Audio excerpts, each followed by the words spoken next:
Hi everyone, back with another quick take video. I didn't intend to do one of these today, but events are happening really fast, and one notable thing that happened today was the Trump administration dropping its national security strategy, which had a lot of interesting things in it that I wanted to talk about. Main big picture highlight to me was this continued hostility, I would say, towards Europe and European nations. And I think this hostility really reflects sort of this national conservative ideology that was at one point enunciated by J.D. Vance in his speech in Munich a few months ago, where he basically was talking about how Europe is sacrificing its traditional Western values, allowing mass migration, limiting democracy by limiting activities of right-wing parties, and basically suppressing their Western values. And this is a real talking point that's on the national conservative right. It's a specific brand of conservatives that prior to the war in Ukraine were warming up a bit towards Russia because Russia was promoting itself as this bastion of Christian values, traditional Christian values that we should return the West to, in their view. Now the invasion of Ukraine kind of mixed all that up, but I think now with time that the national conservative right is starting to move back into that direction, and I think that's reflected in this document. So why do I say this? Well, in the same document where they talk about a big tenet of their strategy is a default to non-interventionism, to not wanting to interfere in the affairs of other countries, the political domestic affairs. But when we get to the section where we're discussing the Europe specifically, this document talks about how they're engaging in some sort of civilizational erasure with mass migration, with policies that limit civil liberties and threaten democracy, and how we should use American power to pressure them to stop doing this. And so that's kind of where the contradiction comes to mind is, wait, so we're on one hand not supposed to interfere with other countries, but the situation in Europe is so dire that we need to interfere with their internal politics. And that's very contradictory, very confusing, very tough for Europeans to make heads or tails of. And I think it's an incoherence that I think reflects an ideological battle going on with the administration, where you have realists who are more along the lines of, let's define America's core interests and then direct American power to secure those interests. And then you have these others who are these national conservative true believers, MAGA true believers, who ideologically want the U.S. to intervene to promote their particular ideological viewpoint within Europe. And that's where you get this contradiction in this policy. And I think that dovetails perfectly to the contradiction that I discussed in the last video, which is how the U.S. State Department was pressuring European foreign ministers on prioritizing European defense industries rather than American, while pulling back American military support from Ukraine and making all this noise about how Europe should defend itself.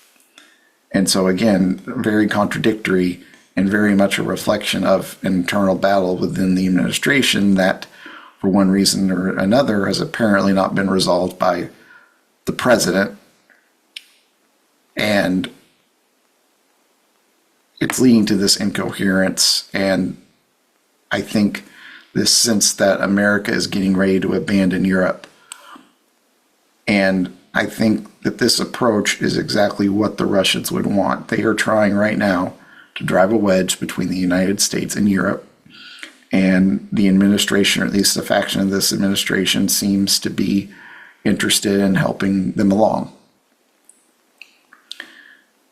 And I think that's ideological more than anything. And so it's unfortunate that that's made its way into this document. Now, there are some things, and this may surprise some of you, but broadly within this document that I actually agree with and find very positive. One is that, the first couple pages is basically Trump tooting his own horn, which I would expect a president to do in this type of document. But it talks about this big picture of defining strategy broadly. And I think it does a pretty good job of that. It's basically starting with three pretty simple ideas. One, what should the United States want? What are our means to get it? And how can we connect ends and means into a viable national security strategy? And that sounds great with me. And I think it signals, and the next section kind of talks about that. It signals that something that I think has been welcome in U.S. foreign policy, which is reasoning from the ground up and basing our strategy off of that, rather than just carrying forward the foreign policy that was developed on the assumptions of 50 years ago. So it's saying, what is America's interests? It's not an interest in being the hegemon of the world. That's not sustainable long term. And that approach actually ends up undermining American foreign policy and political support for it because, again, you saw this in Iraq and Afghanistan, people sent off to wars that aren't really relevant to U.S. interests. We don't see what we're getting out of them. And it led kind of to this populist foreign policy turn of the last decade. So I think that's very important. And I'm happy to see that this document does that. Now, there are some little nuggets in there that are ticks of this president that I'm going to probably disagree with, like the economic strategy, talking about the trade deficit as a national security risk that should be mitigated. I don't agree with that, but I think the big picture strategy here is something, taking out those little nuggets, is something that can carry over through the next few administrations. Now, but again, I think, I've observed some of these changes already when we get into talking about the different regions, as this document does. So it talks about the Western Hemisphere, the Trump corollary to the Monroe Doctrine, basically trying to end active interference of outside powers in the Western Hemisphere. I think that's smart. I think it's smart for the U.S. to reorient its strategy to focus on its neighborhood primarily. Now, immigration actions, kind of the hostility to these Latin American nations with more left-leaning governments, I don't think that helps. But again, the overall idea, I think, is a good one. Same with Asia. It says win economic future, prevent confrontation. I like that idea. Middle East, prevent one country from dominating. It talks broadly about how the U.S. goal should be to not be hegemon, but to prevent another country from gaining that status as well. I think that makes sense in the big picture. So big picture, I generally agree with what's in here. I wish it was a little more professionally written, with a little less contradiction. I think I got to the end of this and it ends abruptly with a section on Africa without a conclusion or anything like that. That's just kind of a personal quibble.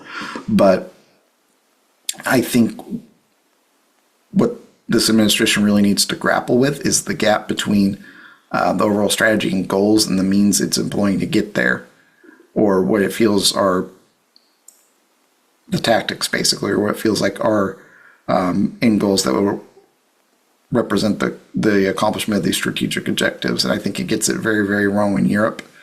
And I think this really drives home the point that there's factions battling within this administration, and it's leading to policy coming out that is very confusing for people to make sense of, and I think is really going to cause problems for us in Europe and resolving the conflict in Ukraine ultimately. So those are my quick thoughts on the national security strategy, and do more videos like this in the future so that I can dive into these reports and explain them so you don't have to. So thank you.